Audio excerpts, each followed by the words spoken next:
Love marriage या arrange marriage, ये सवाल अक्सर मुझसे होता है। आज की इस वीडियो में हम इसी पे डिटेल में बात करेंगे। अस्सलाम वालेकुम जी, मैं हूं डॉक्टर ताहिरा अरबाब। मैं एक माहिर नफ्सियात होने के साथ साथ रिलेशनशिप थेरेपिस्ट और sex therapist. Viewers, love marriage या अरेंज मैरिज होनी चाहिए, ये एक बहुत बड़ी डिबेट है। बिकॉज मैं ये समझती हूँ कि मैरिज होनी चाहिए, चाहे वो लव हो या वो अरेंज हो। इम्पॉर्टेंट है क्योंकि ये रिलेशनशिप बहुत इंपॉर्टेंट है और ये वो वाहिद रिलेशनशिप है जो इंसान बगैर एक दूसरे के जिसको आप कहेंगे कि एक नई जिंदगी को जन्म देता है, जिसमें दो डिफरेंट लोग जो कि एक दूसरे से बिलोंग नहीं कर रहे होते वो उस रिलेशनशिप में बनते हैं और एक मजबूत रिलेशनशिप बनाते हैं। So this relationship is really important. आप सबसे पहले हस्बैंड वाइफ होते हैं, फिर आप माँ बाप बनते हैं, फिर आप कुछ और होते हैं। यानी सबसे पहले जो है वो आपकी जो आइडेंटिटी है, that's as husband and wife. तो आपको ये सोचना चाहिए कि ये रिलेशनशिप कितना इंपॉर्टेंट है। आप लव मैरिज चूज़ कर रहे हैं, आप अरेंज मैरिज चूज़ कर रहे हैं, आप लव मैरिज में हैं या आप अरेंज मैरिज में, 3-4 चीज़ों का ख़ास तौर पे ख्याल रखिए कि जब भी आप मैरिज करना डिसाइड कर रहे हैं, अपने आप को क्लियर कीजिए कि वो 3-4 चीज़ें ऐसी कौन सी हैं जो आप अपने पार्टनर में देखना चाहते हैं। वो खूबसूरती हो सकती है, आपको जो भी मैटर करता हो। वो किसी इंसान की इंटेलिजेंस हो सकती है, उसकी कम्युनिकेशन हो सकती है, फाइनेंशियल स्टेटस हो सकता है। कुछ भी जो आपको मैटर करता है, वो 3-4 चीज़ें आपको पता होनी चाहिए कि आप क्या चाहते हैं अपने पार्टनर से। सिर्फ चंद चीज़ें जो हैं उसके ऊपर फोकस कीजिए। बिकॉज़ आपको कोई भी इंसान जो है परफेक्ट नहीं मिलेगा। हर इंसान कुछ कमियों और कमज़ोरियों के साथ होता है और आपको उसके साथ ही एक्सेप्ट करना होता है, क्योंकि आप खुद भी परफेक्ट नहीं होते और आपके अंदर भी कमियाँ कमज़ोरियाँ जो हैं वो होती हैं। तो 3-4 बेसिक ऐसी चीज़ें जो हैं वो ज़रूर आइडेंटिफाई कीजिए जो आप चाहते हैं कि आपके रिलेशनशिप में हों। रिलेशनशिप के बजाय आपके पार्टनर में वो 2-3-4 चीज़ें जो होनी चाहिए। फिर वो 3-4 चीज़ें अपने सामने रखते हुए आप उसके हिसाब से अपने लिए अगर खुद चूज़ करना चाहते हैं पार्टनर, तो उन चीज़ों को फोकस कीजिए। और अगर आपकी फैमिली आपके लिए पार्टनर देख रही है, तो फॉर गॉड सेक अपनी फैमिली को ज़रूर कम्युनिकेट कीजिए कि जो भी लड़की या लड़का वो आपके लिए पसंद कर रहे हैं, उसमें ख़ास तौर पे 3-4 चीज़ें जो हैं वो ज़रूर शामिल हों। एवरी डे, हर दिन मैं क्लिनिक के ऊपर देखती हूँ कि लोग आते हैं जिनके बहुत ज़्यादा मसले मसाइल होते हैं और पता ये चलता है कि शादी जो है वो पसंद की भी थी या वो अरेंज मैरिज थी, मगर उसमें जो है बहुत ज़्यादा मसले मसाइल जो हैं वो होना शुरू हो गए हैं। बिकॉज़ उन चीज़ों को फोकस नहीं किया गया जो कि चीज़ें मैटर करती थी, उनको ओवरलुक किया गया है। शादी में जाने से पहले ये ज़रूर जो है वो देख लीजिए कि वो ऐसी कौन सी चीज़ें जिन पे आप कॉम्प्रोमाइज़ कर सकते हैं, जिन पे आप कॉम्प्रोमाइज़ नहीं कर सकते, और जिन चीज़ों पे आप कॉम्प्रोमाइज़ नहीं कर सकते उनको बहुत क्लियरली खुद भी अंडरस्टैंड कीजिए।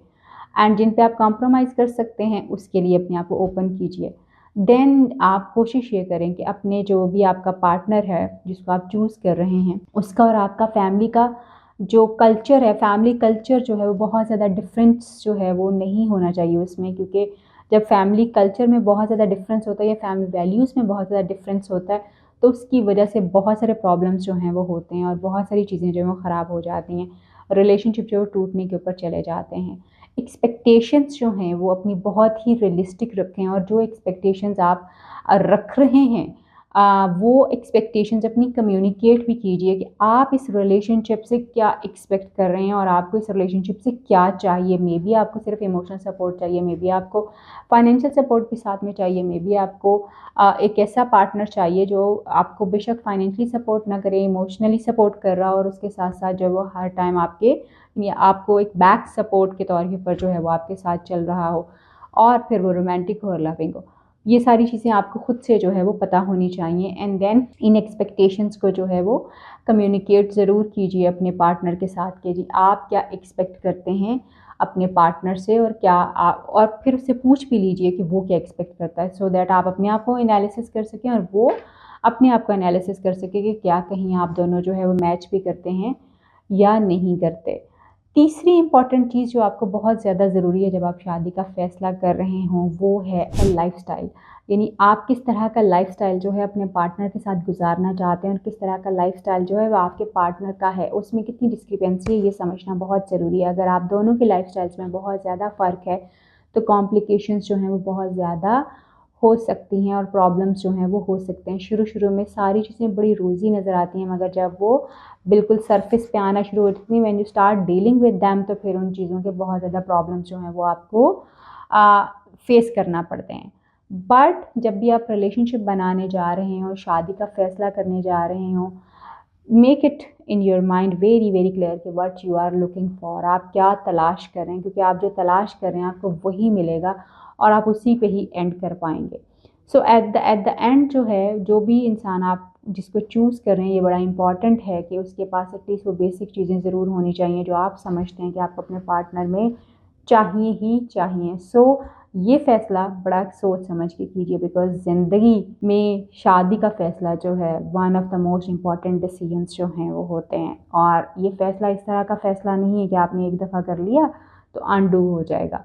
बहुत जल्दी अनडू हो सकता है, मगर उसमें बहुत टाइम लग सकता है और बहुत सारे लोगों की ज़िंदगी ख़राब हो सकती है। So make it very clear in your head what you really want, आपको पार्टनर कैसा चाहिए।